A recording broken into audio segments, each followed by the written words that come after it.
We've had a number of questions from our customers asking how they can safely softwash canvas. We've used Ben's Lightning Cleanze to softwash canvas at a dilution rate of 10:1, but we suggest using it only as a rescue cleaner on old canvas that is in a very bad way.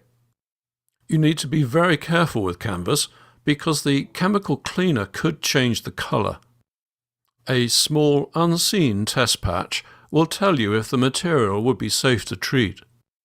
It all depends on the nature of the canvas or if the material has a coating.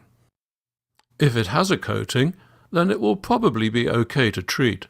Ben's Lightning Cleanze could potentially damage natural fibres like cotton and hemp. This is especially true if used to regularly maintain canvas.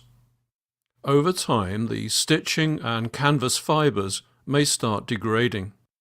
So to reduce the possibility of damaging the canvas, keep the contact time of Lightning Cleanze to a minimum and rinse thoroughly. Ben's Bio Cleanze would be our preferred choice for cleaning canvas, especially for repeated maintenance treatments.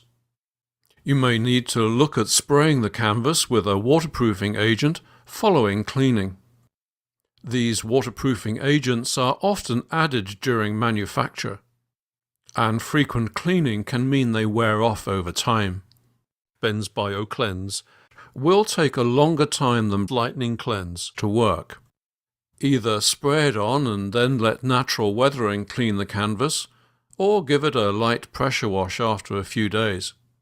Follow this with repeat treatments whenever the first signs of algae appear.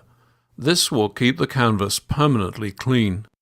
Visit bensoftwash.com to learn more about softwashing and download a free Softwash Contractor's Pricing Guide.